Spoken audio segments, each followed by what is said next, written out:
No, it's not Deja Vu and it's not an HD remake. This fall's Need for Speed Most Wanted is a new game with a familiar title, bearing more resemblance to Criterion's last major Burnout game than its namesake.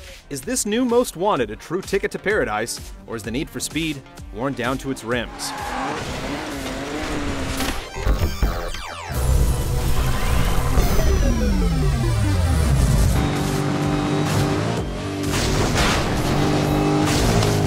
Most Wanted is all about open-world discovery. After a very brief tutorial to introduce you to the basics, you're free to explore the city of Fairhaven and do as you wish. You can search for billboards to smash, gates to crash, or just get into trouble with the law. The best part is that nearly every car is out in the wild, just waiting for you to stumble upon. Your ultimate goal is to take on the top 10 most wanted cars in Fairhaven, and to do so, you'll have to prove your worth. Your scores for racing, jumping, and everything else you do accumulate in a common pool. Tally up a high enough total, and you'll earn the right to challenge a Shelby Cobra or Lamborghini Aventador, and Most Wanted's equivalent of a boss battle, racing one-on-one while surrounded by unamused police officers. The object is to win the race and ram your opponent off the road to claim his ride. Since you can earn points for all sorts of activities, you can play how you want and still challenge the #1 driver, even if you haven't seen half of the other races. As part of the spirit of freedom and exploration, Criterion has taken a new approach to accessing cars, with mixed results. Instead of driving to a garage, you can simply use the control pad to change cars at any time. In multiplayer, this works great, as you can instantly pop into the car you want. However, in single player, changing cars warps you back to the spot where you found it, adding up a lot of extra mileage.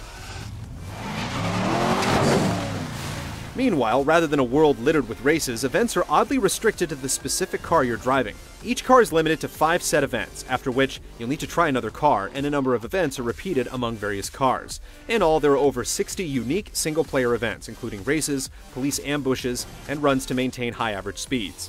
The car selection itself numbers just about half of what we've come to expect from the series, with a tight list of 41 vehicles that still tries to touch on most tastes, ranging from a Ford Focus to a 1980s Lamborghini Countach.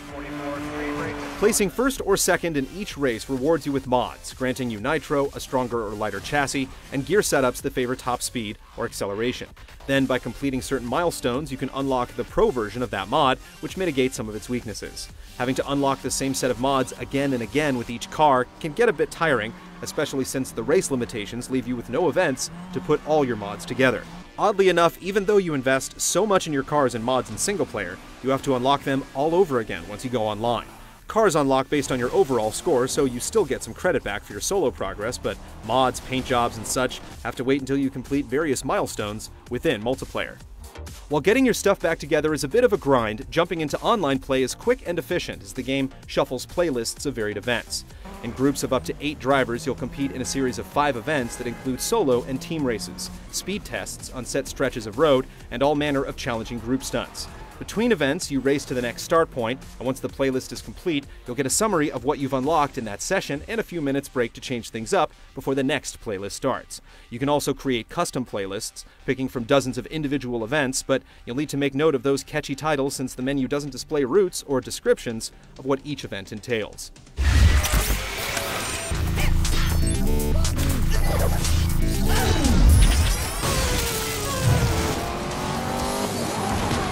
Most Wanted stays true to the series' name with a blistering sense of speed, emphasizing big jumps, blasting nitrous, smashing opponents, and drifting through turns. Differences in car handling often come down to a sense of weight as you zip around corners in a BAC Mono, or slowly build up speed to barrel through vehicles in a Ford Raptor.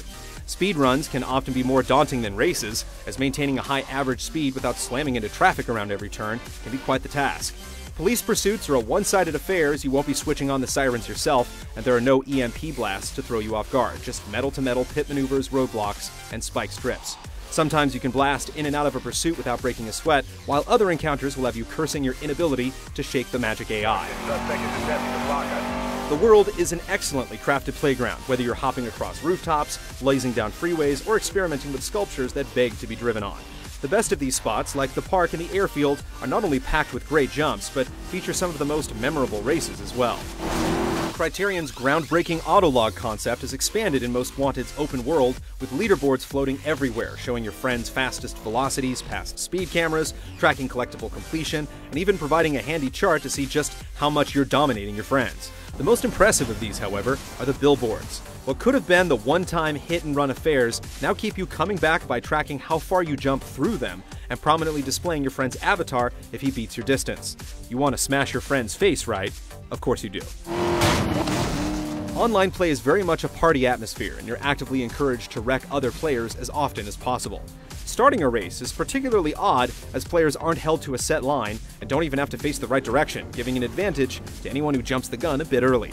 While races are great otherwise, the challenges are what really let you take on the world in fun new ways. There's a mix of teamwork and competition as you try to get everyone up to a tricky rooftop, drift circles around a tower, or drive at each other to get as many near misses as possible.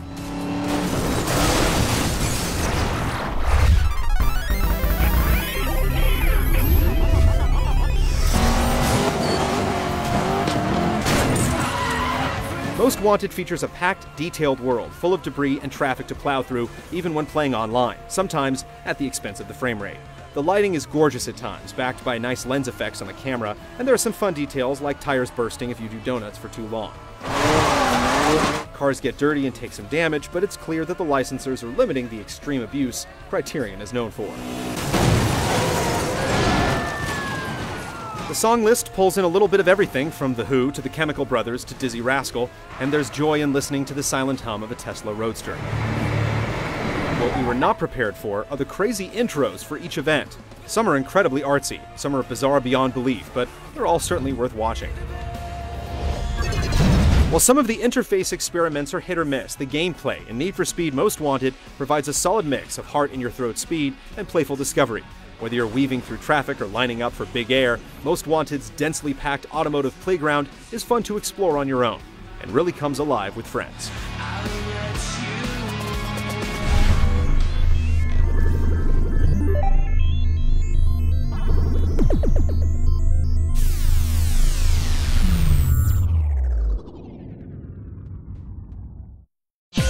See this and other GT shows and game reviews on the GT Originals iOS app, available now on the App Store.